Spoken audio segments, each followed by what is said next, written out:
পানির ভিতরে নিয়ে জাহান্নামে পৌঁছাইছে। কি দিয়ে? আরে বলেন না কেন? আগুন আর পানি বিপরীত জিনিস না? আল্লাহ পানির ভিতরে ঢুকিয়ে আগুনের ভিতরে প্রবেশ করাইতে পারে।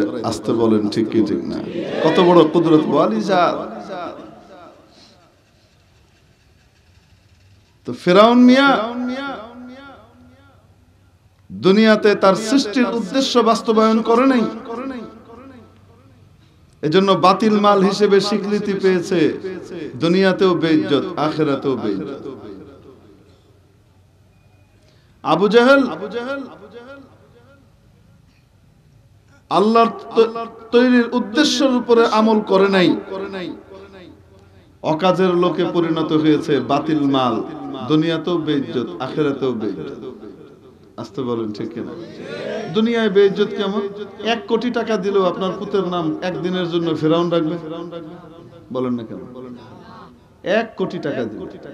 আচ্ছা না, 1 কোটি টাকা না, 1 কোটি পাউন্ড দিব আপনার জন্য। 1 কোটি পাউন্ড দিবে ইংল্যান্ডে।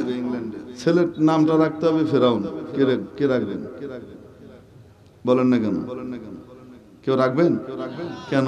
বেইজ্জত, ঘৃণা। 1 কোটি কেন, 10 কোটি দিল, 100 কোটি দিল, পোলার নাম ফিরাউন রাখবো না। বলবে কি বলবে না? বেইজ্জত, দুনিয়াতে বেইজ্জত। আর অপরদিকে মুসার নাম রাখার জন্য পয়সা দেওয়া লাগে না। মানুষ লাইন ধরে এসে হুজুরের কাছ থেকে জিগায়া মুসা নামের নামটা নিয়ে যায়। নমরুদ নামে একজন মানুষও কোটি টাকা দিলেও নিজের ছেলের নাম নমরুদ রাখবে না। কিন্তু ইব্রাহিমের নাম খুঁজতে যাও, কোন মহল্লা বাদ পাবা না যে একজন ইব্রাহিম নাই।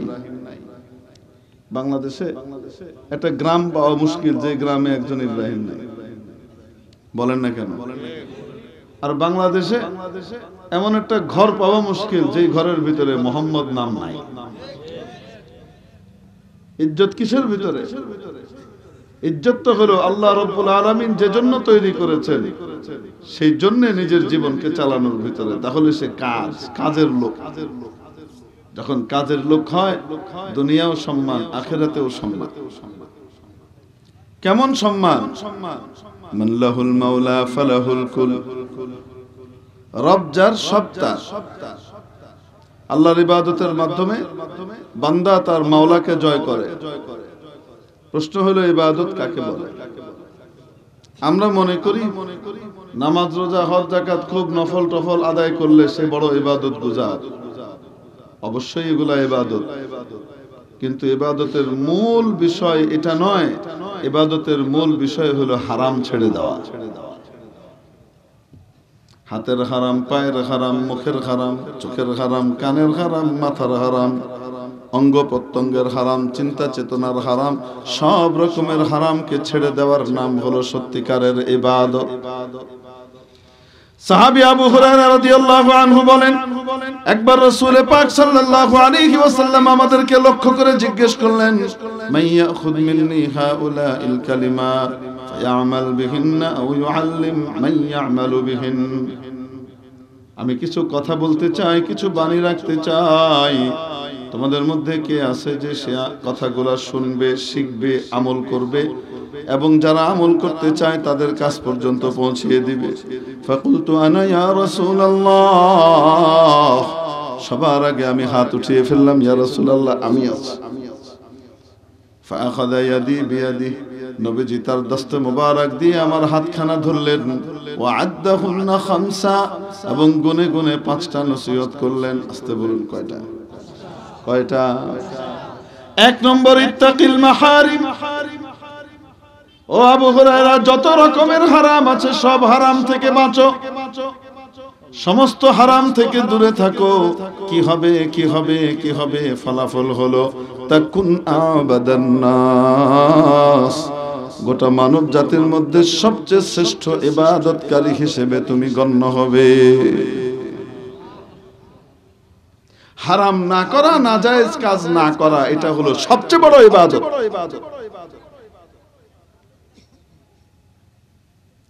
যেগুলো আল্লাহ আদেশ করেছেন ওইগুলা না করা হারাম। ফরজগুলাকে বাদ দেওয়া তাহলে হারাম থেকে বাঁচতে হলে ফরজগুলোও কি করতে হবে, ঠিক কি না? নামাজ ফরজ, না পড়া হারাম। হারাম থেকে বাঁচতে হলে নামাজ কি করতে হবে, পড়তে হবে। আবার কিছু কাজ আছে হ্যাঁ বাচক হারাম, যেমন চুরি করা হারাম, সুদ খাওয়া হারাম, জিনা করা হারাম, জি মিথ্যা কথা বলা হারাম, আছে না নাই? আছে। সব রকমের হারাম থেকে যখন বান্দা নিজেকে বাঁচাবে, তাকে আর কখনো জেলখানায় যাওয়া লাগবে না। যে অন্যায় করে নাই তাকে কি জেলখানায় যাওয়া লাগে? আরে বলেন না কেন? আর দুনিয়াতে যাওয়া লাগে, কারণ এখানে জালেম বাদশা থাকে। আখেরাতে তো জালেম বাদশা নাই, সেখানে তো সবচেয়ে বড় ইনসাফ ওয়ালা বাদশা। আসতে বলেন ঠিক কি ঠিক না? দুনিয়াতে অনেক ভালো মানুষকেও জেলখানায় যাওয়া লাগে। হযরত ইউসুফ আলাইহিস সালামকে জেলখানায় যাওয়া লেগেছে না? কন্যা কেন? অন্যায় করে না, বিনা অন্যায়, বিনা অন্যায়। হযরত ইমাম আবু হানিফা রাহমাতুল্লাহ আলাইহিকে জেলখানায় যাওয়া লেগেছে না? কেন? অন্যায় করে না, বিনা অন্যায়? হযরত ইমাম বুখারীকে এলাকা থেকে বের করে দিছে না? কেন? অন্যায়ের কারণে না বিনা অন্যায়? তো দুনিয়াতে জেলখানায় মানুষ বিনা অন্যায়ও যায়, কিন্তু আখিরাতে জাহান্নামে মানুষ কখনো বিনা অন্যায়ে যাবে না। লা তুযলামু নাফসুন শাইআ। আজকের দিন, যেই দিনে কারো উপর কোনো রকমের অবিচার করা হবে না।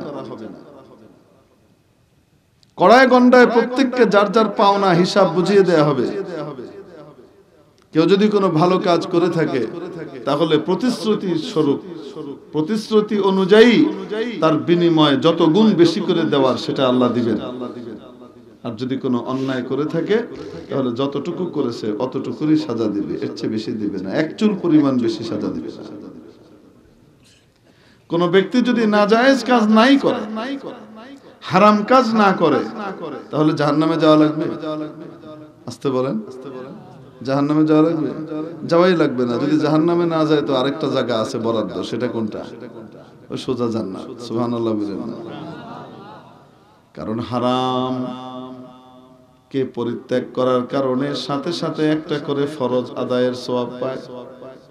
কারণ হারামকে পরিত্যাগ করা, হারাম না করা ফরজ।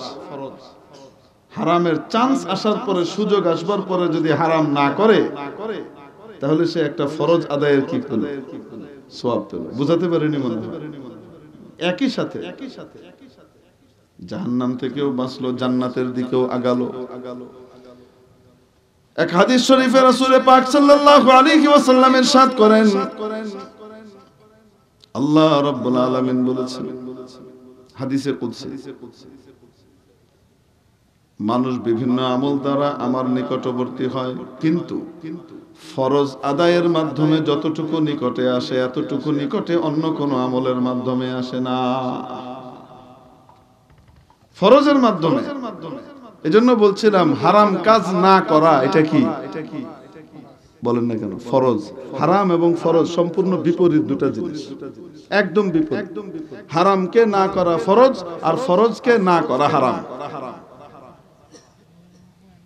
হারাম না করা বলেন ফরজ, আর ফরজকে না করা হারাম।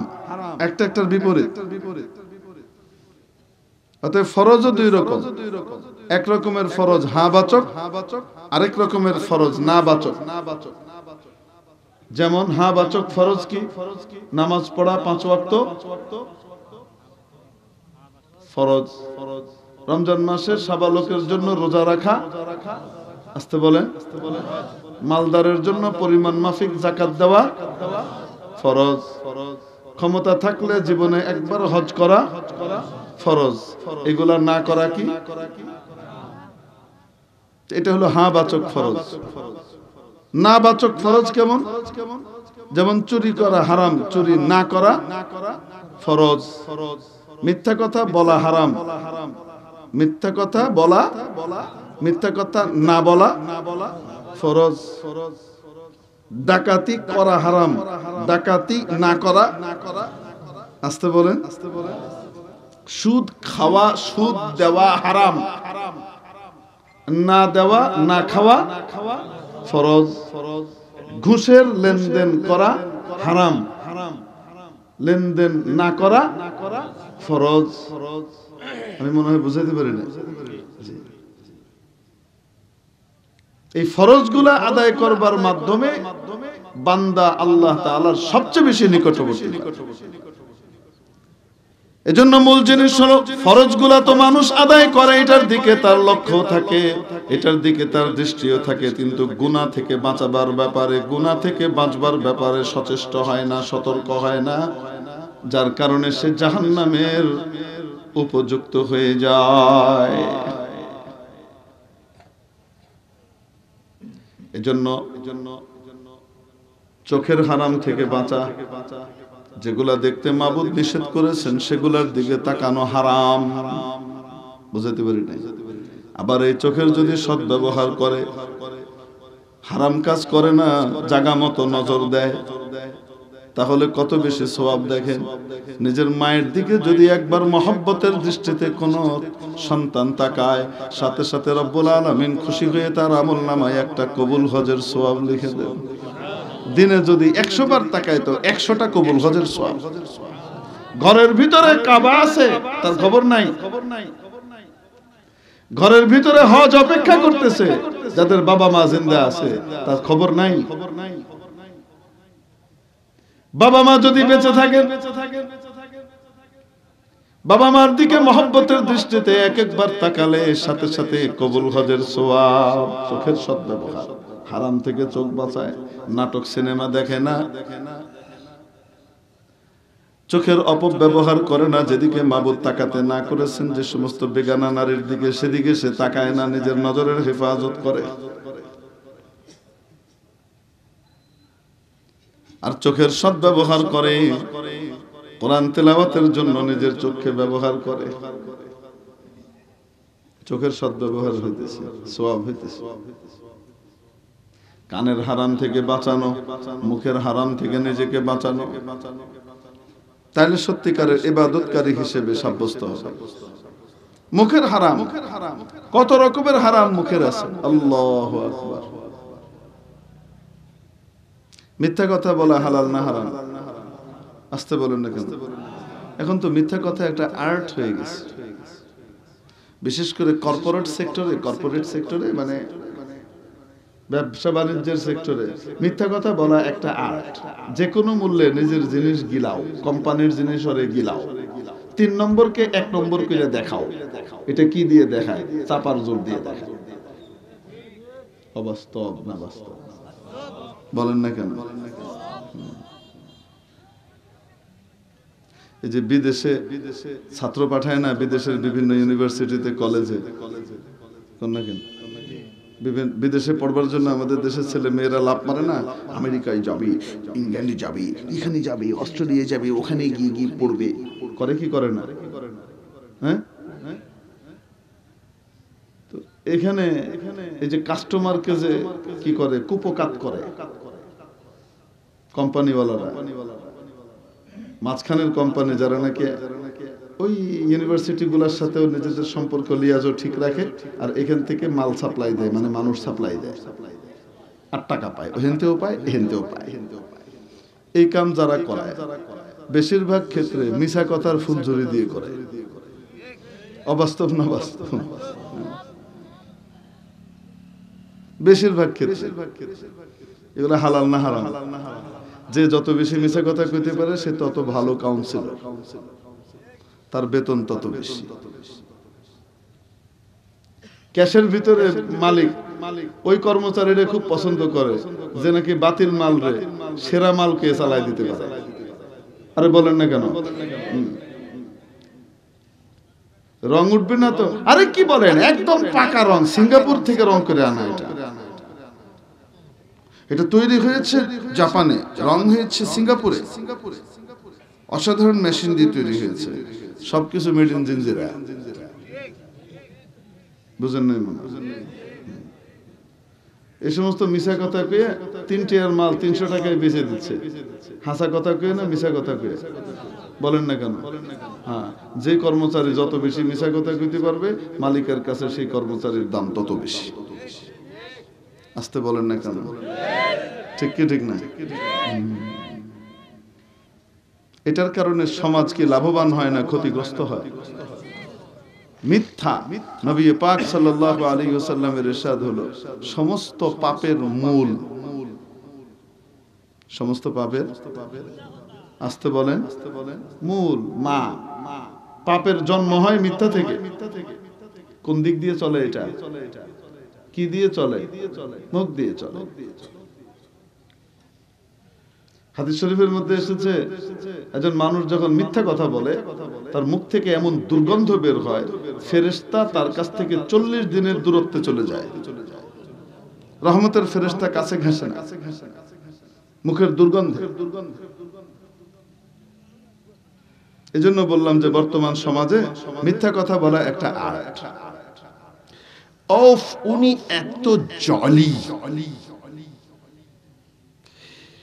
এত ফানি, সবাইকে হাসাতে হাসাতে পেট ব্যথা করে দেয়, হাসাতে হাসাতে পেট ব্যথা করে হাসা কথা কে? আরে কন্যা কেন? বেশিরভাগই অহেতুক অথবা মিথ্যা কথা। কাজের কথা বলে হাসায় না অহেতুক কথা বলে হাসায়। আমাদের সমাজ এদেরকে খুব দাম দেয়, এদের পিছন পিছন ছুটে। এরা আবার দেখি কেমনে কেমনে এমপিও হয়। সুবহানাল্লাহ। কন্যা কেন? অবাস্তব না বাস্তব? কালকে টিডিং টিডিং করে গান গাইতো, পরশু দিন দেখা গেছে এমপি হয়ে গেছে। আরে কয় না কেন?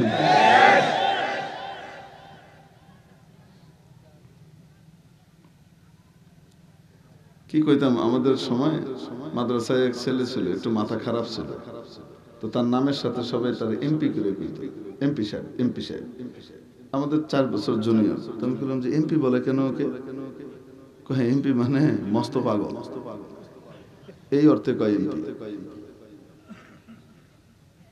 এমপি মানে যেমন মেম্বার অফ পার্লামেন্ট, এমপি মানে কি? কন্যা গান, মস্ত পাগল, মহাপাগল। এই জন্য ওর নাম কিছু এমপি। আমি দেখতাম ওর এমপি গুলো খেপে যেত। এমপি গুলো তো খুশি হওয়ার কথা, এমপি সাহেব করে কন্যা খান ও চেতে যেত। কারণ আসলে এমপির অর্থ যেটা করতেছে সেটা খুব সোজা সাপটা না, একটু বাঁকা টাইপের। ইনি ডিসি সাহেব। আচ্ছা, সার্ভিস ক্যাডারে কবে যোগ দিয়েছেন আপনি? কোন ব্যাচের? আপনি সরকারি চাকরি করেন? না না, আমি সরকারি চাকরি করি না। কোথায়? ঢাকায় একটা হোটেলে চাকরি করেন। হোটেলে কি চাকরি করেন? ডিশ ক্লিন করেন। মানে মানুষে খেয়ে গেছে ওগুলা নিয়ে কি করে? ওগুলো ওয়াশ করে দোষ। এই জন্য ওনার নাম কি হয়ে গেছে? ডিসি সাহেব, ডিশ ক্লিনার। শহরের ড্রেন পরিষ্কার করে, ড্রেন সয়ারেজ লাইন পরিষ্কার করে, ওনার নাম ডিসি সাহেব, ডিশ ক্লিনার, ড্রেন ক্লিনার। এগুলা তুচ্ছ করবার জন্য নয়, মানে একটা শব্দকে কতভাবে ব্যাখ্যা করা যায়। ডিস্ট্রিক্ট কমিশনারকে কোন জায়গায় নামায় আনছে?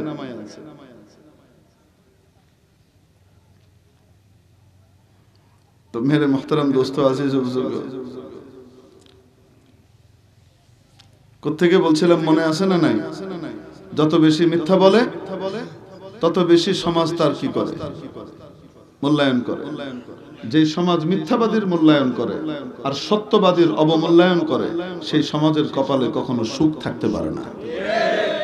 যে জাতি মিথ্যাবাদীর মূল্যায়ন করে আর সত্যবাদীকে জেলে পুরে রাখে, এরকম জাতির কপালে কখনো কল্যাণ আর খায়ের আসতে পারে না। মেরে মুহতারাম দোস্ত, এজন্য মিথ্যার গুনাহটা হয় কোন জায়গা দিয়ে? আসতে বলেন, মুখ দিয়ে। মুখের হেফাজত, মুখের হারাম থেকেও নিজেকে বাঁচাতে হবে। হাদিস শরীফের মধ্যে আসে রাসূল পাক সাল্লাল্লাহু আলাইহি সাল্লাম একদিন বললেন যে তোমরা যে সমস্ত কথাবার্তাগুলো বলো না, এগুলারও জবাবদিহি চাওয়া হবে, এগুলারও হিসাব নেওয়া হবে কিয়ামতের দিন। সাহাবীরা খুব অবাক হলেন, ইয়া রাসূলুল্লাহ, মুখেরও আবার হিসাব হবে? যেগুলো আমরা বলি এটা কি হিসাব? রাসূল পাক সাল্লাল্লাহু আলাইহি সাল্লাম উত্তর দিলেন, আচ্ছা তোমরা এত সহজ মনে করেছো?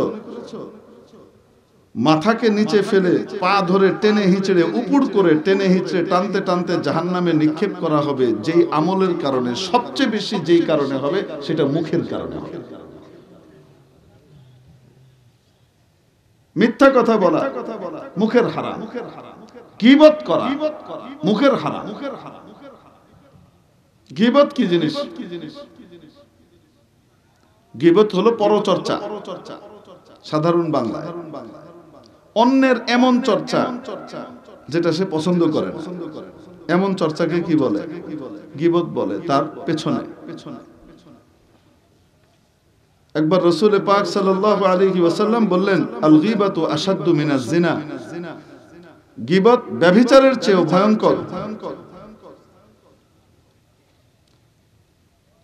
তারপরে বললেন, আতাদরুনা মাল গীবা, জানো গীবত কি জিনিস? সাহাবীরা বললেন, আল্লাহু ওয়া রাসূলুহু আ'লাম, আল্লাহ এবং তার রাসূলই ভালো জানেন। মেহেরবানি করে বলে দেন। নবীজি সাল্লাল্লাহু আলাইহি ওয়াসাল্লাম বললেন, যিকরুকা আখাকা বিমা ইয়াকরাহ, তোমার ভাইয়ের পেছনে তাকে নিয়ে এমন আলোচনা করা যে আলোচনাটা সে অপছন্দ করে। কারো ব্যাপারে তার পিছনে এমন আলোচনা করা, তার অনুপস্থিতিতে এমন আলোচনা করা যে আলোচনাটা সে কি করে? অপছন্দ করে, পছন্দ করে না। এটাই গীবত। আর এটা করলে জিনার চাইতে ভয়ঙ্কর গুনাহ। জিনা কি সাধারণ গুনাহ নাকি? মেরে মুহতারাম দোস্ত, সাহাবীরা খুব অবাক হয়ে গেলেন। এক সাহাবী বললেন, ইন কানা ফি আখি মা আকুলু ইয়া রাসূলুল্লাহ, ইয়া রাসূলুল্লাহ, তার পেছনে আমি যে দোষটা আলোচনা করছি সেটা যদি তার মধ্যে সত্যিই থেকে থাকে, আমি তো মিথ্যা কথা বলি না, আমি তো সত্যিটাই বলেছি ইয়া রাসূলুল্লাহ, যদি তার মধ্যে এটা বিদ্যমান থাকে, নবীজি সাল্লাল্লাহু আলাইহি ওয়াসাল্লাম ইরশাদ করলেন, ইন কানা ফি আখিকা মা তাকুলু ফাকাদ ইগতাবতাহু, যদি তোমার ভাইয়ের মধ্যে সেই দোষটা থেকে থাকে তাহলেই তো তুমি গীবত করলে। ওয়া ইল্লাম ইয়াকুন ফি আখিকা মা তাকুল ফাকাদ বাহাত্তা, আর যদি তার মধ্যে সেই দোষটা না থেকে থাকে আর তুমি বানিয়ে বানিয়ে বলে থাকো, তাহলে তো মিথ্যে অপবাদ দিয়েছো, তুহমত দিয়েছো। এটার অপরাধ তো আরো অনেক জঘন্য, এটা সাজা তো আরো অনেক বেশি। মুখের হারাম।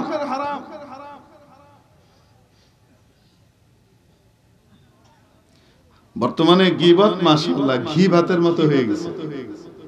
কিসের মতো? ঘি ভাতের মতো হয়ে গিয়েছে গীবত।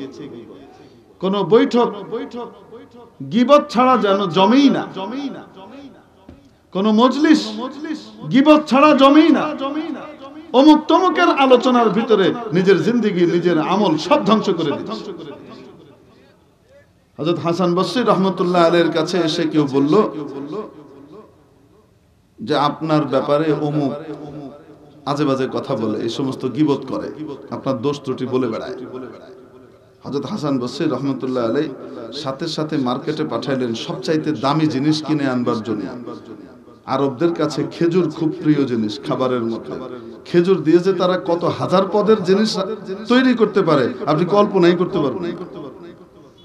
খেজুর দিয়ে যে কত প্রকারের রান্না তারা করতে পারে, জিনিস বানাইতে পারে। আমরা তো হুদা মনে হয় যে খেজুর খাই বা পানি খেয়ে শেষ। সবচেয়ে দামি খেজুর যেটা, সেটা আনালেন মার্কেট থেকে, আনিয়ে সুন্দর করে র‍্যাপ করে একদম গিফট পেপার দিয়ে মুড়ে তারপরে সেটা ওই লোকের কাছে হাদিয়া পাঠাইলেন। যে লোক কি করে? ওনার গীবত করে। ওই লোক আসলো, এসে দেখা করে বলে, আপনি কি জানেন যে আমি আপনার দোষ বলে বেড়াই মানুষের কাছে? উনি বললেন, হ্যাঁ জানি, এজন্যই তো পাঠাইলাম। ওই লোক বলে, আশ্চর্য কারবার, আমি আপনার ক্ষতি করছি, আমি আপনার গীবত করছি, আর আপনি আপনার দোষ বলে বেড়াচ্ছি, আর আপনি আমার কাছে এইগুলা পাঠালেন, এত দামি জিনিস, ব্যাপারটা কি?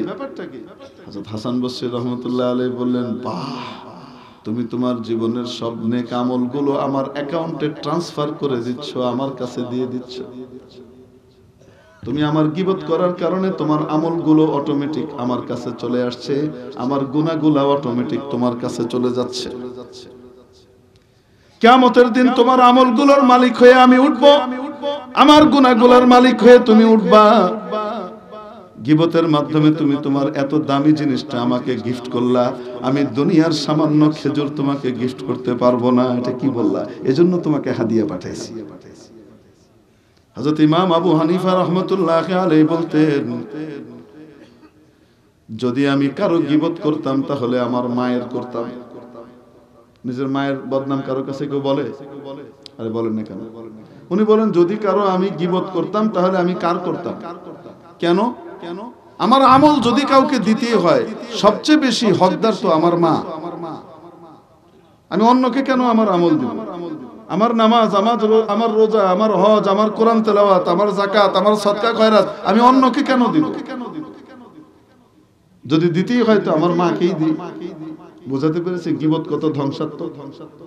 জিনা করার কারণে একজন মানুষ ভয়ঙ্কর অপরাধে অপরাধী হয়, দণ্ডিত হয়, আল্লাহ তাআলার দৃষ্টিতে বড় ধিক্কৃত হয়, মানুষের কাছেও লাঞ্ছিত হয়, কিন্তু তার আমল আরেকজনের কাছে চলে যায় না, আর আরেকজনের গুনাহ তার কাঁধে চলে আসে না। গীবতের মাধ্যমে এটা হয়, তার পুরো অ্যাকাউন্ট খালি হয়ে যায়, সে দেউলিয়া হয়ে যায়, তার খবর নাই। গীবত করি কি করি না আমরা? গীবত শুধু মুখ দিয়ে করা হয় না, গীবত চোখ দিয়েও হয়, অঙ্গ প্রত্যঙ্গ দিয়েও হয়। গীবত শুধু মুখ দিয়ে না, কি দিয়ে করে মানুষ? অঙ্গ প্রত্যঙ্গ দিয়েও করে। বুঝেন নাই মনে হয়? একজন মানুষ একটু বেটে, একটু তাকে বেটে বানিয়েছেন কে? আরে বলেন না কেন? আপনাকে আমাকে লম্বা বানিয়েছেন, তো আপনাকে লম্বা বানিয়েছেন কে? আল্লাহ। নিজের ক্রেডিট কি এখানে? আল্লাহ বানিয়েছেন। একজন মানুষ একটু বেটে, তারা দেখাইতেছে আরেকজন। বুঝেন নাই মনে হয়? মুখে কিছু বলে নাই, হাত দিয়ে কাম সারছে কি সারে নাই? কর না কেন? অঙ্গ প্রত্যঙ্গ দিয়েও মানুষ গীবত করে। গীবত শুধু মুখ দিয়ে হয় না, চোখ দিয়েও হয়। একজনের চোখে একটু সমস্যা আছে, অর্ধেক খুলে, অর্ধেক কি হয় না, খুলে না। এখন তারা এরকম করে দেখায়, কি ভাই কেমন আছে? হ্যাঁ, করলে 1.5 ব্যাটারি আইছে। আরে কন্যা কেন? গীবত অঙ্গ প্রত্যঙ্গের দ্বারাও হয়। গীবত মানুষের শরীর নিয়েও মানুষ করে, মানুষের আমল দিয়েও মানুষ কি করে? গীবত করে। কিভাবে? আদাত তরিকা, নামাজ পড়ে না হালায়। নাউজুবিল্লাহ। কি বললো? আরে অত কথা কই না, বেটা নামাজ পড়ে না। সে যে নামাজ পড়ে না এটা কেউ জানতো না।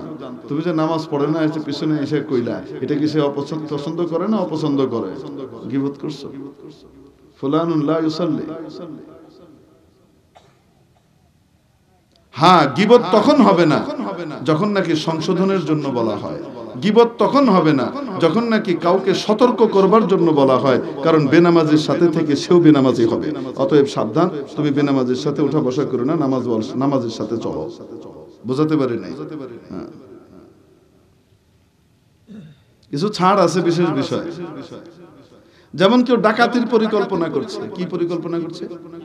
ডাকাতির পরিকল্পনা করছে, অমুকের বাড়িতে ডাকাতি করবে। এটা জানতে পারার পরে চুপ করে থাকা, তাকে সতর্ক না করা না জায়েজ।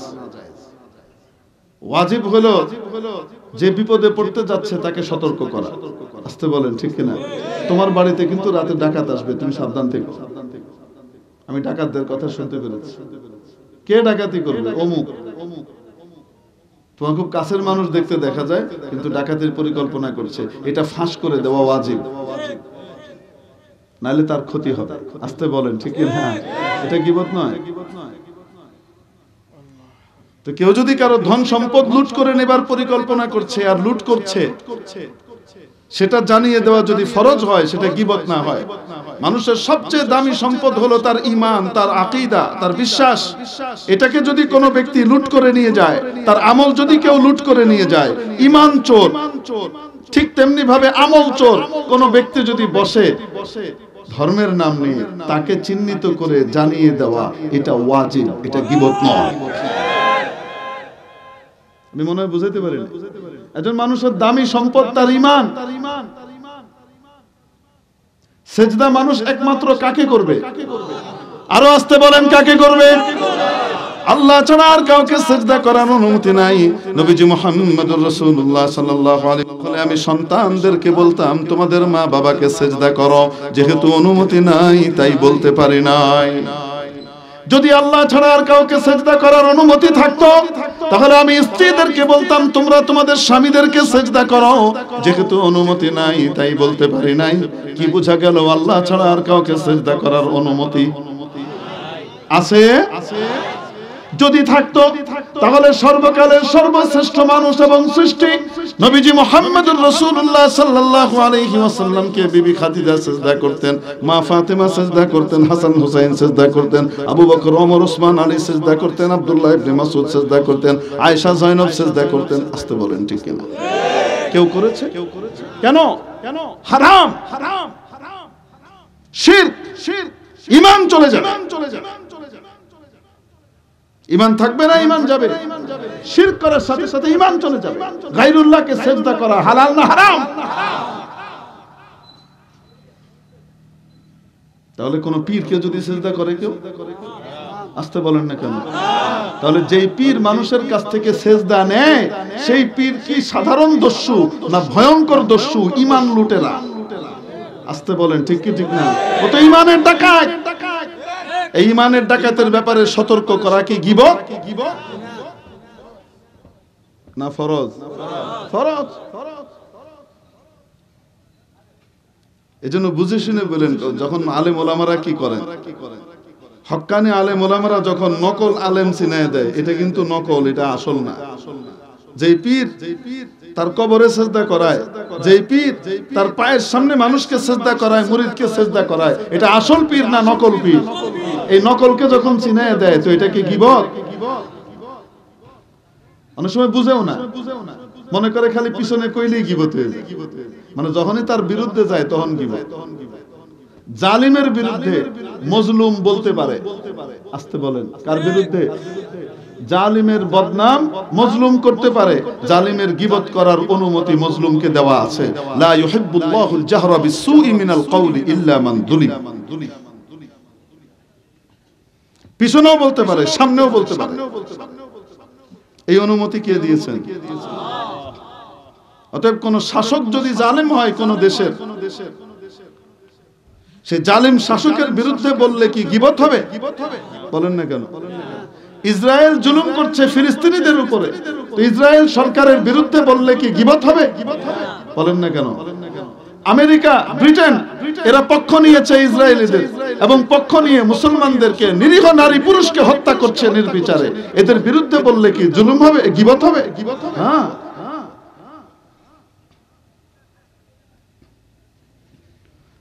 কিন্তু যেগুলো ছাড় আছে ওগুলোর সুযোগ নিয়ে যেখানে ছাড় নাই সেগুলো আমরা দেদারসে করে ফেলি। আল্লাহ তাআলা আমাদের হেফাজত করেন বলে আমিন। গীবত কি সাধারণ না অনেক ভয়ঙ্কর?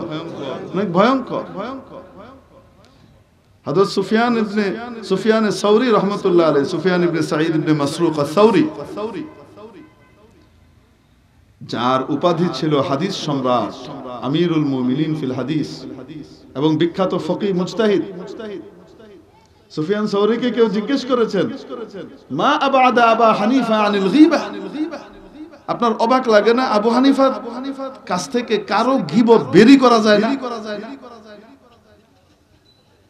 আবু হানিফার মুখ থেকে কারো দুর্নাম বেরি করা যায় না, গীবত করেই না একেবারে, এত বাঁচে। বিস্ময়কর ব্যাপার।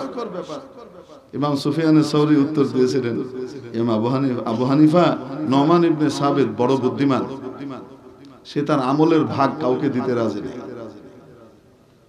সে বড় বুদ্ধিমান, সে তার আমলের ভাগ কাউকে দিতে কি নাই, রাজি নাই। যা আমল সেটা তারই, সেটা কাউকে সে দিবে না। তা আমরা বলি যে আমরা ইমাম আবু হানিফার অনুসারী, ওনার মাযহাব অনুযায়ী আমরা কোরআন হাদিসের ব্যাখ্যা বিশ্লেষণগুলা ওনার কাছ থেকে আমরা নিয়ে কি করি, আমল করি। ওনার উপরে আমাদের আস্থা আছে কোরআন হাদিসের সহি ব্যাখ্যাকার হিসেবে আমরা বলি। কিন্তু আসলে কি তার অনুযায়ী আমরা আমল করি? জিন্দেগি ওনারটা কোথায় আর আমাদেরটা কোথায়? আমরা বলি আমরা নবী মুহাম্মদ রাসূলুল্লাহ সাল্লাল্লাহু আলাইহি ওয়াসাল্লামের উম্মতি, নবী মুহাম্মদ কোথায় আর আমার আপনার আচরণ কোথায়? নারাজ হলেন? নিজেদেরকে বদলানোর দরকার আছে না নাই? আছে। না হলে কাজের হব না, অকাজের মানুষ হব। আপনাদের হয়তো খুব খারাপ লাগছে, হুজুর এই আসছি কিছু সুট্টুর দিয়ে সুন্দর কিচ্ছা কাহিনী ঘটনা বলবেন, দিল টিল নরম হবে, এই তিতা কথাই চলতেছে, ভালো তো লাগতেছে না, যা কোন সবগুলাই তো করি।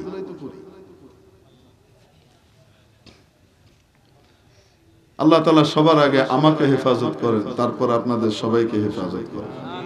আল্লাহ তাআলা সবার আগে আমাকে আমল করার তৌফিক দান করেন, আপনাদেরকেও আমল করার তৌফিক দান করেন।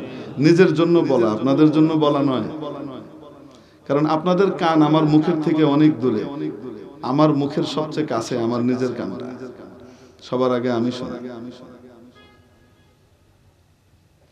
মেরে মুহতারাম দোস্ত, এজন্য নবীজি বললেন মানুষের শরীরে দুটো অঙ্গ আছে, জিরমুহুমা সগীর ওয়া জুরমুহুমা কাবীর।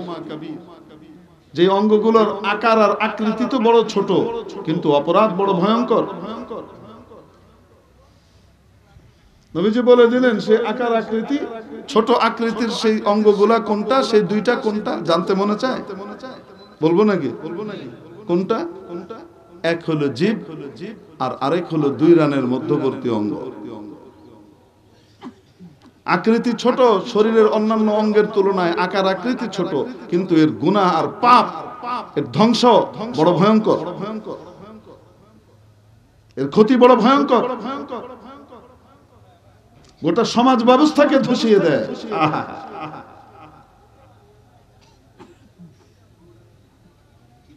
হাদিস শরীফের মধ্যে আসে নবীজি সাল্লাল্লাহু আলাইহি ওয়াসাল্লাম সকাল বেলায় স্বপ্ন ব্যাখ্যা বর্ণনা করছেন, রাতে স্বপ্ন দেখেছেন সেটা শোনাচ্ছেন।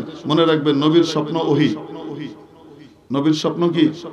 ইব্রাহিম আলাইহিস সালাম স্বপ্ন দেখেছিলেন তোমার সবচেয়ে প্রিয় বস্তুকে কুরবানি করো আমার জন্য। তারপর ইসমাইল আলাইহিস সালামকে তৃতীয় দিন গিয়ে কি করেছেন? কুরবানি করতে গিয়েছেন। তো এই যে কুরবানি করতে গিয়েছেন, এটা নবীর স্বপ্ন কি ছিল? এটা আল্লাহর আদেশ। আমি আর আপনি যদি স্বপ্ন দেখি যে আমার আপনারে কইতেছে তোমার ছেলেটারে কুরবানি করো, এটা কি আল্লাহর ওহী না শয়তানের কথা? এটা স্বপ্নে শয়তান এসে বুঝাতে পারি নাই মনে হয়। এই জন্য পার্থক্য বুঝতে হবে, আমার আপনার স্বপ্ন আর নবীর স্বপ্ন পার্থক্য কি? নবীর স্বপ্ন কোরআনের মতো ওহী, আল্লাহর পক্ষ থেকে আসা আদেশ। নবীজি স্বপ্ন দেখেছেন রাতে, সেই স্বপ্ন শোনাচ্ছেন। দেখলাম দুই বন্ধু আসলো আমার, দুই সাথী, একজন হযরত জিবরিল, একজন হযরত মিকাইল। আমাকে এসে সাথে করে নিয়ে ওনারা ভ্রমণ করাতে লাগলেন, চলেন একটু ঘুরে আসি। যেতে যেতে দেখি একটা রক্তের নদী। কিসের নদী? রক্তের নদী বা রক্তের সাগর। সেটার মাঝখানে একটা লোক, সে সাঁতার কেটে কেটে কেটে কেটে তীরে আসার চেষ্টা করছে। যখন সে তীরে আসার একদম নিকটবর্তী হয়ে যায়, ঠিক সেই মুহূর্তে তীরে বসে থাকা একটা লোক বড় বড় পাথর নিয়ে বসে আছে। সে পাথর দিয়ে জোরে মারে তার মাথায়, তার মাথাটা ফেটে চৌচির হয়ে যায়। সে ছিটকে গিয়ে আবার নদীর মাঝখানে পড়ে, ওখান থেকে আবার সে সাঁতার কাটতে কাটতে আসতে থাকে। এইভাবে চলছে। আমি জিজ্ঞেস করলাম এটা কি? বললেন সামনে চলে। এভাবে যেতে যেতে এরকম সামনে চলেন করে অনেকগুলা বিবরণ আছে, সময় কম বলবো না। এক লোকের সাথে দেখা হলো, দেখলাম যে এক লোক হাতে করাত নিয়ে বসে আছে, আরেক লোকের মুখ চিরছে এইভাবে, চোয়াল। কেউ যদি মুখটাকে ছুরি দিয়ে এরকম করে কোপ দিয়ে কাটে তাহলেও তো অনেক ব্যথা, কিন্তু যদি খরখরে করাত দিয়ে এভাবে চিরে চিরে চিরে চিরে কাটে, ডলে ডলে ডলে ডলে ভোঁতা করাত দিয়ে কাটে, তাহলে কি ব্যথা কম না অনেক বেশি? 1000 গুণে বেশি বেড়ে যায়। এক ব্যক্তির এভাবে মুখ চিরা হচ্ছে, চিরতে চিরতে চিরতে চিরতে যখন একদম কানের গোড়া পর্যন্ত চলে যায়, চোয়াল ফাঁক হয়ে যায়, সে তো চিৎকার করছে। তখন সে করাত উঠিয়ে নেয়, তার মুখ আবার আগের মতো হয়ে যায়, একদম ঠিক হয়ে যায়, এবার আবার নতুন করে চিরে। আমি জিজ্ঞেস করলাম এটা কি? বললেন সামনে চলে। এরপরে দেখলাম বড় একটা তান্নুর। আমরা যে তন্দুরি রুটি বলি না, তন্দুরি রুটি বলি না, এটা তান্নুর থেকে। তান্নুর এক ধরনের বিশেষ চুলা, আপনারা জানেন। মুখটা হলো ছোট, কিন্তু ভিতরে মটকার মতো বড়, অনেক গভীর। তন্দুর রুটি বানায় যে হোটেলে, দেখেন নাই? ওই তন্দুরি চুলা, বড় এক তান্নুর।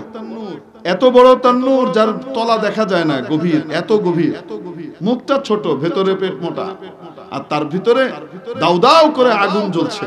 সেই আগুনের ভিতরে কিছু উলঙ্গ নারী পুরুষকে জ্বালানো হচ্ছে, তাদের গায়ে কাপড় নাই। জ্বলতে জ্বলতে একটা পর্যায়ে ঠেলে আগুনের ধাক্কায় তারা একদম মুখের কাছে চলে আসে।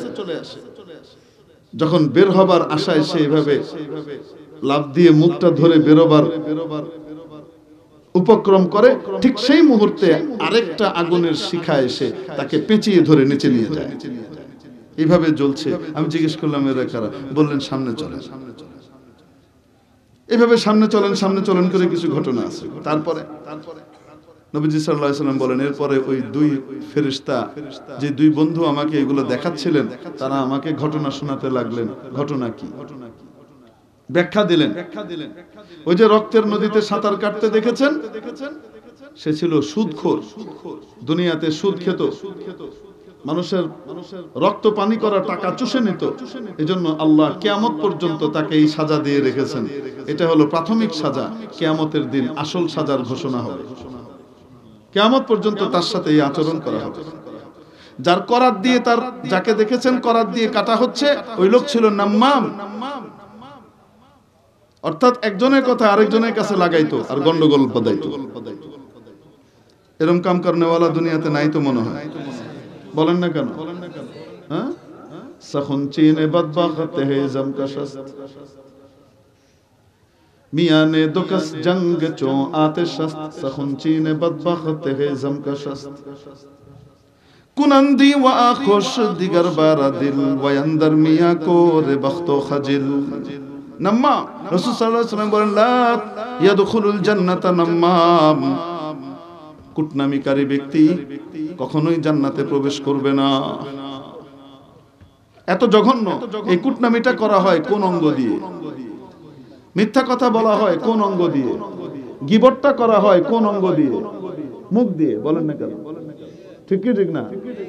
মানুষের ভিতরে গন্ডগোল লাগানো হয়, একের কথা আরেকজনের কাছে লাগিয়ে দুই ব্যক্তি, দুই পরিবার, দুই সমাজের ভিতরে গন্ডগোল লাগিয়ে একদম ছিন্ন ভিন্ন করে দেয়। কোন অঙ্গ দিয়ে? আসতে বলেন না কেন? হ্যাঁ, আজকে আমেরিকার জাতিসংঘে তার আমেরিকার দূত, ইসরায়েলের দূত অন্যদের সাপোর্ট নিচ্ছে ফিলিস্তিনিদের বিরুদ্ধে মিথ্যা কথা বলে। কোন অঙ্গ দিয়ে? বিশাল যুদ্ধের আগুন জ্বালাচ্ছে কোন অঙ্গ দিয়ে? প্রথম মুখ দিয়ে।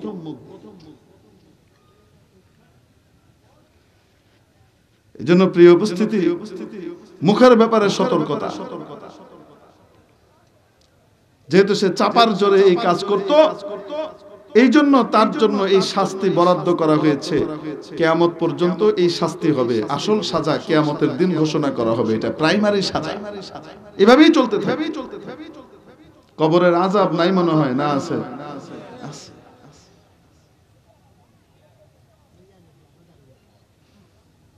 আর ওই যে উলঙ্গ নারী পুরুষদেরকে জ্বলতে দেখেছেন,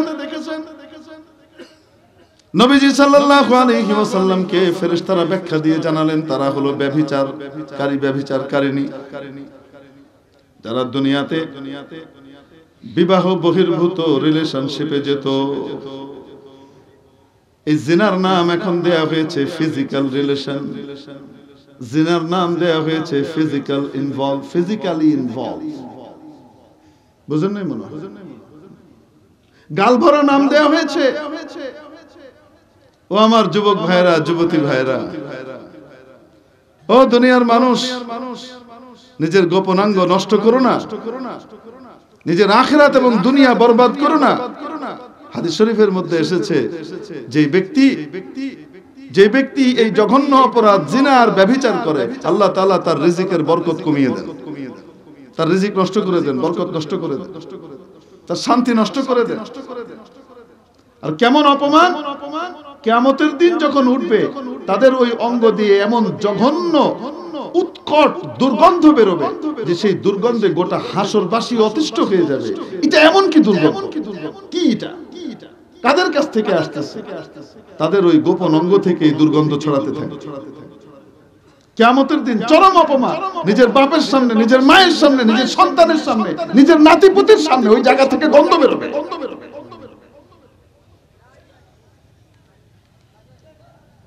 এরে মুহতারাম দোস্ত, আজকে শিক্ষা ব্যবস্থা সাজানো হচ্ছে এমন ভাবে যেন এগুলা ইজি হয়ে যায়, নরমাল হয়ে যায়। এগুলা তেমন কিছু নয়। পাশ্চাত্যে, আমেরিকার কাছে, ব্রিটেনের কাছে, তাদের কাছে যেমন এগুলো তেমন কিছু নয়। কুকুর আর জানোয়ারের জিন্দেগি। কুত্তা যেমন কিছুদিন এই কুত্তির পিছনে, তারপরে আরেক কুত্তির পিছনে, কয়েক কুত্তির সাথে, কুত্তি যেমন কয়েক কুত্তার সাথে দৌড়াদৌড়ি করছে, তাদের যেমন কোনো বিয়ে শাদীর ব্যাপার নাই। বাস দুইজন সন্তুষ্ট হইলেই হইল, রাজি হইলেই হইল। এগুলা পাশ্চাত্যের জঘন্য জিনিস, তাদের ভিতরে এগুলা বিদ্যমান। আর এগুলার গাল ভরা একটা বুলি আর নাম দেয়া হয়েছে লিভ টুগেদার। এই কুত্তামি আর জানোয়ারের কাজটাকে কি নাম দিয়েছে? Live together. আমাদের দেশে আজও পর্যন্ত এটা ঘৃণ্য সামাজিক ভাবে, এটা সুস্থ রুচির পরিচয়। যদি এই ঘৃণাটা দূর হয়ে যায় তাহলে বুঝতে হবে জানোয়ারের লেভেলে নেমে এসেছে। যে শিক্ষা ব্যবস্থার ভিতরে এই সমস্ত জিনিসের কি হয়, অনুমোদন প্রচ্ছন্নভাবে আসতে থাকে, এটাকে শিক্ষা বলে না, কুশিক্ষা বলে। এই ধরনের কুশিক্ষায় নিজের বাচ্চাকে শিক্ষিত করা এবং সেখানে দেওয়া না যায়। যতদিন সিলেবাস ঠিক না করা হবে, এই ট্রান্সজেন্ডারশিপ, ট্রান্সফরমারশিপ, তৃতীয় লিঙ্গ নামে এক অদ্ভুত জিনিস আবিষ্কার করা হচ্ছে। মনে রাখবেন, ইসলামে লিঙ্গ মাত্র দুইটাই, আয-যাকার ওয়াল উনসা, ওয়াল-লাইলি ইযা ইয়াগশা ওয়ান-নাহারি ইযা তাজাল্লা ওয়ামা খালাকা আয-যাকারা ওয়াল উনসা। লিঙ্গ মাত্র কয়টা? হয় নারী নয়, কয় হুজুর ওই যে হিজড়া নবীর জমানায়ও ছিল, কিন্তু ওটা কোনো লিঙ্গ নয়, ওটা তৃতীয় লিঙ্গ নয়। আরে ওটা তো হলো, কি বলবো আপনাদেরকে, প্রতিবন্ধী, ওটা শারীরিক প্রতিবন্ধী। কিন্তু ইসলাম তার সমাধান দিয়ে দিয়েছে। হিজড়ার ভিতরে শারীরিক গঠন প্রকৃতির দিক থেকে হয়তো সে পুরুষের দিকে বেশি ধাবিত হবে অথবা নারীর দিকে বেশি ধাবিত হবে। তার শরীরের আকার আকৃতি হয়তো নারীর দিকে বেশি হবে অথবা পুরুষের দিকে হবে। যদি পুরুষের দিকে হয় তার বিধিবিধান পুরুষের সাথে হবে, পুরুষের মতো হবে। যদি নারীর মতো হয় তাহলে বিধিবিধান নারী জাতীয় হবে। নারীর জন্য যেমন বোরকা টোরকা সহ যে পর্দাগুলা আছে তার জন্য সেই পর্দাগুলা থাকবে। যদি পুরুষের মতো হয় তাহলে পুরুষের যে বিধান, তার বিধান ওই হিজড়ার উপরও কি হবে? আরোপিত হবে। এটা কোনো আলাদা লিঙ্গ নয়। এই তৃতীয় লিঙ্গের নামে আলাদা একটা লিঙ্গ তৈরি করে পরবর্তীতে ট্রান্সজেন্ডার এবং ট্রান্সফরমারশিপের যে চিন্তা চেতনা, বিকৃত রুচি পাশ্চাত্যের আছে, সেদিকে ধাবিত করার কৌশল মাত্র এটা, আর কিছু নয়। ওরা ধীরে ধীরে আনছে এগুলো। শরীফার গল্প, উনি একসময় শরীফ আহমেদ ছিলেন, তারপরে উনি শরীফা হয়ে গেছেন। ওনার মনে হচ্ছে এখন উনি শরীফা। মানে কি অদ্ভুত পাগলাটে জিনিস। কিছু বললে নারাজ হবেন না তো? বলবো নাকি? পাশ্চাত্যে এখন এটা চলছে, যদিও খোদ ব্রিটেনের প্রধানমন্ত্রী এটার প্রতিবাদ করেছে, তৎকালীন প্রধানমন্ত্রী, যেটা পাগলামি, এগুলো করা যাবে না। কিন্তু আমেরিকা তো পাগলের জাত, কিছু মনে করেন না। বকদরে জরুরত পাগল আর পাগলা। কে বলছেন? ডক্টর হুমায়ুন আহমেদ সাহেব বলছেন। ওরা একটু উদ্ভট পাগলামো জিনিস, মার্কা জিনিস পছন্দ করে, একটু আদ পাগলা জাত। এই পাগলের দলে জিনিস আবিষ্কার করছে। কোন ছেলে যদি মনে করে যে আমি মনে হয় মেয়ে, আমি এখন চিচি করে কথা বলবো, ঠিক আছে, তো সে যেটা মনে করবে সেটাই। ছেলে মনে করতেছে আমি মেয়ে, অতএব সে কি মেয়ে। কোন মেয়ে মনে করছে আমি ছেলে, আমার ভেতরে একজন ছেলে বিরাজ করছে, ছেলে বিকাশ ঘটছে, আমি বুঝতে পারছি। তখন মেয়ে কি হয়ে গেছে? ছেলে হয়ে গেছে। তাকে সেটাই মনে, যে সে যেটা মনে করে সেই হিসাবে তার স্বীকৃতি দিতে হবে। এরকম কথাবার্তা তো পাগলের প্রলাপ। তো তাহলে হঠাৎ একজন বলবে আমার এখন মনে হচ্ছে আমি বাংলাদেশের প্রধানমন্ত্রী, কেমন যেন মনে হচ্ছে, তাহলে এখন প্রধানমন্ত্রী বানাই দিবেন? মার্কিন প্রেসিডেন্টকে জিজ্ঞেস করবো, হঠাৎ মনে হতে লাগলো কারো আমাদের বাংলাদেশের মানুষদের হঠাৎ মনে হলো যে আমি আসলে মার্কিন নাগরিক, আমার মনে হচ্ছে না মার্কিন নাগরিক মনে করার কারণে আমার মার্কিন পাসপোর্ট ইস্যু কর। বলেন না কেন? এগুলা কি বুদ্ধিমানের কথা না পাগলের কথা? এই পাগলের কথা চালু হচ্ছে। মাশাআল্লাহ, ফিনল্যান্ডের ঘটনা তো বড় মজা। ওখানকার দায়িত্বশীল এটার অনুমোদন দিয়েছে, রাষ্ট্রের অনেকে এটা নিষেধ করেছে।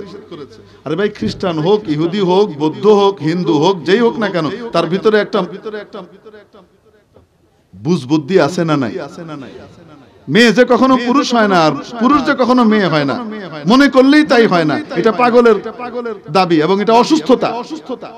আর অসুস্থের কথা অনুযায়ী পৃথিবী চলতে পারে না, সুস্থের কথায় পৃথিবী চলবে, ঠিক কি না? এটা গোটা পৃথিবী জানে। তোরা বিরোধিতা করেছে, এটা দিয়েন না, কিন্তু দিয়ে দিছে। অনুমোদন দিয়ে দেওয়ার পরে ছেলেদের ওখানকার জেলের ভিতরে, ছেলেদের জেল মেয়েদের জেল কিন্তু আলাদা পৃথিবীতে সব জায়গাতে। বুঝেন নাই মনে হয়? তো এখন ছেলেদের জেলের এক লোক, তার হঠাৎ মনে হতে শুরু করছে যে সে মেয়ে মেয়েদের মতো আচার আচরণ শুরু করেছে, কর্মকাণ্ড শুরু করেছে। এখন ছেলেদের পোশাক বাদ দিয়ে মেয়েদের পোশাক পরা শুরু করেছে, আর কেমন কেমন করছে, মানে তার একটা ভাব একটা। এখন তার দাবি হলো, আমার মনে হচ্ছে আমি মেয়ে, আমার ভেতরে একটা মেয়ে বিরাজ করছে, অতএব আবেদন হলো যে আমাকে এখন নারী জেলে স্থানান্তরিত করা হোক। যে কথা সেই কাজ, সরকারি আইন যেহেতু হয়েছে, অতএব নারীদের জেলে পাঠানো হয়েছে। মাশাআল্লাহ, মাসখানেকের ভিতরে 5 জনের পেট বাঁধাই দিছে। সুবহানাল্লাহ।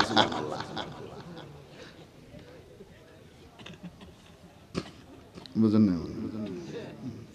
তারপরে তাড়াতাড়ি আবার ওটা গার্ড ধরে এখানে কি করছে, পাঠাইছে। আর এটার বিরুদ্ধে আন্দোলন করতে গিয়ে সে রাষ্ট্রের প্রধানকে বিশাল মাসুল দেওয়া লাগছে। এই সমস্ত পাগলামি মার্কা জিনিসপত্র বাচ্চাদের বইয়ের ভিতরে সহনশীল করবার জন্য শরীফা নামক গল্পের অবতারণা, এই টাইপের জিনিসপত্র এখানে ঢুকানো, এটা শিক্ষা নয়, এটা কুশিক্ষা। এই সমস্ত কুশিক্ষায় নিজেদের বাচ্চাদেরকে দিলে কিয়ামতের দিন জবাব দিবেন। কিয়ামতের দিন লাগবে না, দুনিয়াতেই জবাব দিতে হবে। দেখবেন দুনিয়াতে কি অবস্থা হয়। আল্লাহ হেফাজত করেন বলি আমি। এজন্য সব রকমের হারাম থেকে নিজেকে বাঁচাতে হবে। যদি বাঁচাতে পারি তাহলে সত্যিকারের খাঁটি ইবাদতকারী হিসেবে গণ্য হব। আর বলেন তো দেখি, হালাল হারামের প্রকৃত শিক্ষাটা দেওয়া হয় যে যেটার দ্বারা মানুষ তার উদ্দেশ্যে চলতে পারবে, সে কাজের মানুষে পরিণত হবে। এই শিক্ষাগুলা দেওয়া হয় অন্যান্য প্রতিষ্ঠানে না মাদ্রাসায়। বোঝা গেল, মাদ্রাসা হলো কাজের শিক্ষার জায়গা, মাদ্রাসা হলো কাজের মানুষ তৈরি করবার জায়গা। অতএব এই কাজের মানুষ তৈরি করবার প্রতিষ্ঠান আর কারখানাগুলো চালু থাকুক। কে কে চাই? হাত উঠাই। আল্লাহু আকবার। হাত নামাই। এই কাজের মানুষ তৈরির কারখানা, এই প্রতিষ্ঠান, মাদ্রাসাগুলো চলবার জন্য যা যা লাগবে স্বতঃস্ফূর্তভাবে আমরা এখানে অংশগ্রহণ করব, আমাদের সমাজকে বিনির্মাণ করব। কে কে করব ইনশাআল্লাহ? হাত উঠাই দেখি। আল্লাহ কবুল করেন। আয় আল্লাহ, এই হাতগুলোকে কবুল ও মঞ্জুর করে নাও। আয় আল্লাহ, যারা হাত উঠিয়ে রেখেছেন তাদের আওলাদ ফরজনদের ভিতরে তুমি বরকত দিয়ে দাও। আয় আল্লাহ, যারা মাদ্রাসায় বিনিয়োগের নিয়ত করেছেন, আয় আল্লাহ, যারা দিল থেকে নিয়ত করছেন, মাওলা রে, তাদের সংসারে কখনো, তাদের সন্তানাদেরকে কখনো অভাবের মুখ দেখাও না মাওলা। আয় আল্লাহ, তাদেরকে দুনিয়া আখিরাতে ইজ্জত সম্মান দিয়ে দাও। এই যে হাত উঠিয়েছেন, এটা কি জোরের উপরে না ইচ্ছে স্বতঃস্ফূর্ত ভাবে, স্বেচ্ছায়? কে কে স্বেচ্ছায়? দেখি হাত মুঠ করেন। যে যে স্বেচ্ছায় তারা মুঠ করেন, নাহলে এমনি উঠায় থিয়ে দেন, মুঠ করার দরকার নেই। আসলে কবুল করুন, আল্লাহ কবুল করেন বলি আমিন।